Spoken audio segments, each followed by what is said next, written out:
Hey loves, it's Ashley coming to you guys with yet another video. In this video, I will share with you guys my experience in my 30th week of pregnancy.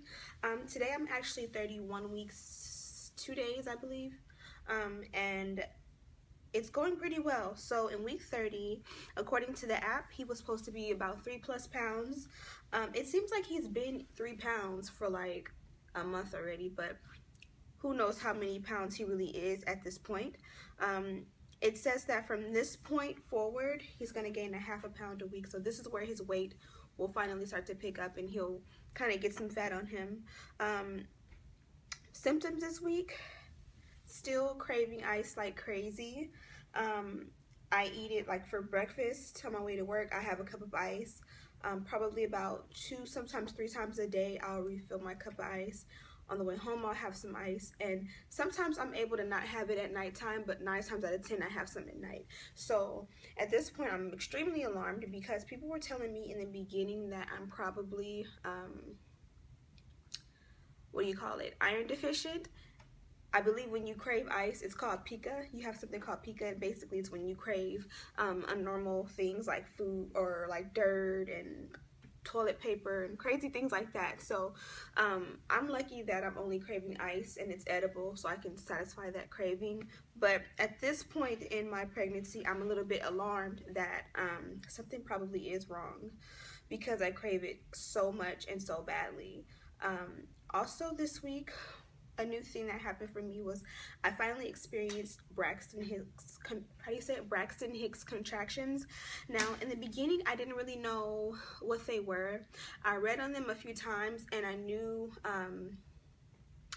that it was supposed to be your uterus like contracting, like it gets tight and then it gets soft, or I don't know if I'm explaining it right, but when I felt it, my stomach had got tight, really tight, and we were out running errands, and it was so tight that like my back started hurting, and it just was like hard to breathe, even harder than usual, and it just made me really fatigued, and then it softened up. Since then, it's happened a few times, maybe like 2 or 3 times this week.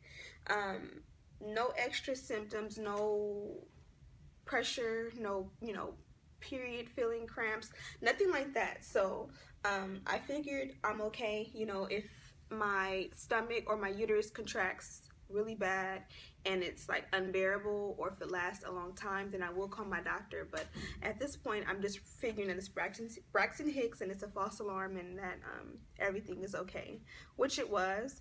I had leg cramps, which was a continuation over the last few weeks. I've been having them. So I'm kind of getting used to them. They happen in my leg, in my butt, when I wake up, when I sit down too long, I always get leg cramps. What else happened this week? Fatigue, exhaustion, things that have been happening pretty much the last few weeks, nothing new. Something new was stretch marks. I discovered them last week in my 29th week, but in week 30, I see a little bit more, and I'll show you guys at the end of the video what my belly looks like. Dry mouth, I don't know what it is, but sometimes I'll wake up and it's almost like my tongue is stuck to the roof of my, like the roof of my mouth, and I don't know if I was dehydrated or what was wrong with me, but I did increase my water intake, so now I try to drink at least 3 bottles, because realistically my goal is like 5 bottles of water a day, but it's not realistic. So I try to get at least 3 down, and plus I still like to have my coffee. I've been addicted to iced coffee lately, so what I do is when I get in here in the mornings, I'll put this much coffee, 3 creamers, and like 2 full spoons of sugar, and then I mix that up, and then I fill the rest of the container up with ice, and I let it get cold, which shouldn't be bad. That's not really, when you look at it, that's not really a lot of coffee. And I made this about 11:30 this morning, or 8:30 this morning, and it's around 11, and there's a lot in there still, so I don't really drink it like a lot. I just need to have it to wake me up, and a little bit will wake me up. What else? I still hadn't felt heartburn in week 30, which not necessarily alarmed me since I'm having a boy, or even if I had a girl, but they always say that when you get heartburn that it's associated with like your baby probably will have a lot of hair. So I don't know if my baby's gonna be bald headed or what, but it's okay because he's a boy. So I haven't had heartburn at all. What else? Baby is definitely getting bigger. He is, like I said, I haven't had an ultrasound in quite a few weeks, or I haven't had a ultrasound where they can weigh him. I've had the simple ultrasounds where the doctor does it in his office, but it's like the old school machine where it's still like fuzzy and it's 2D. So that machine does not weigh him.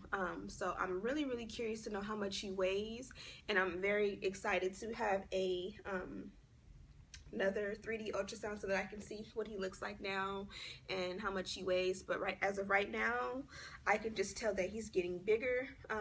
We had a doctor's appointment on the first day of my 31st week, which I'll tell you about next week.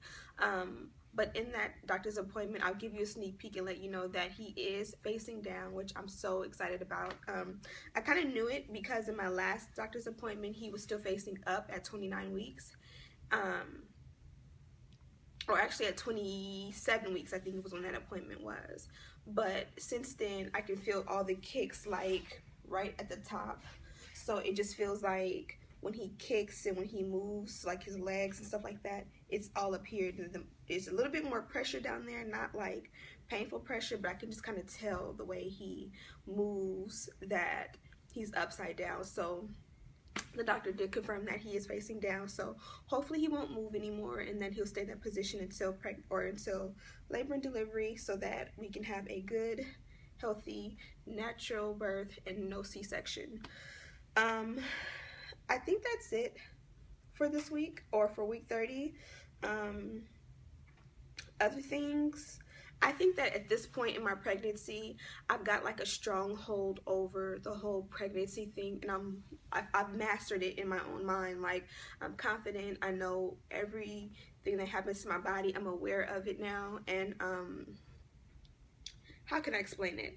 I just feel like now, like, I'm confident in this pregnancy where, you know, I know what I need to do, I know the signs of something is wrong. I know everything that I need to know at this point of pregnancy. So now, instead of just constantly focusing on like what's happening next week, and I do stay updated, don't get me wrong, but instead of just feeling so new at this, I kind of feel like a vet, kind of sort of. So at this point, I'm just mostly focused on what's going on at labor and delivery, and kind of mastering in my mind like everything that I need to know in the delivery room and all the questions I need to ask my doctor. And at this point, like, what's happening when we come home, like that's what I'm trying to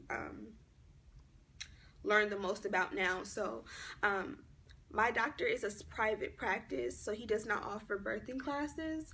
So someone told me that I already did the breastfeeding class, which I learned a lot in, but I wanted to do, my doctor recommended that I take a CPR class and also like 1 or 2 birthing classes, and then he also recommended that I read a book. So I figured out that Babies R Us does do a lot of different classes, so I found a few dates this month where they will do the CPR class, so I'm going to attend that, and at least 1 birthing class this month, and I'll tell you guys how those go, and maybe I'll try to vlog as much as I can in and out of the classes to tell you guys like an experience or review on the Babies R Us classes, because I know that they have those like everywhere and they're free, and I recommend them, but I'll let you know if they're, you know, worth it or not.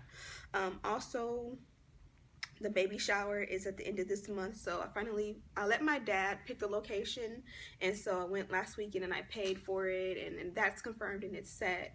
My godmother is throwing the baby shower, so as grateful as I am to her about that, she's on top of things with that, and you know, getting the cake together. She's got all the decorations and all that stuff, so I'm really excited. A lot got done this week outside of just, you know, me just being pregnant.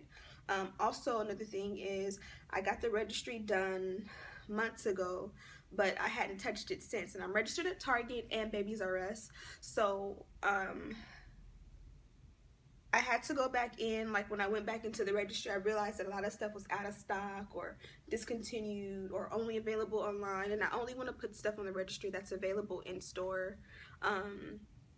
For sure, it can be available online as well, but most people won't order something online and get it sent to their house. So I had to go back in and fine tune my registry and make sure that everything we needed was there, things that I knew that I need now that I didn't know before, and etc, etc. But this was a good week overall. So that's it for the week. What else?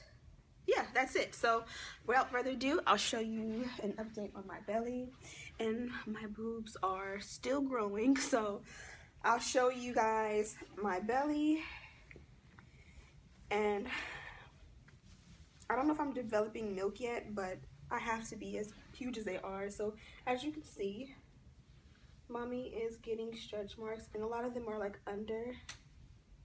Just so sad, but like I told you guys already, I was expecting it, so it is what it is. And I know that afterwards I'll be able to lighten them up. So hopefully after all of this, I'll be able to do like an Operation Snapback regimen that will help me to get back to my old weight of 120 pounds, because right now I'm about 160 pounds. So hopefully you guys will be around for that, and you guys will be there for my journey back to my normal body once the baby is here. But for now, thank you guys for watching. I hope that you enjoyed this video. Don't forget to rate, comment, and subscribe below, and I'll see you in the next one. Bye.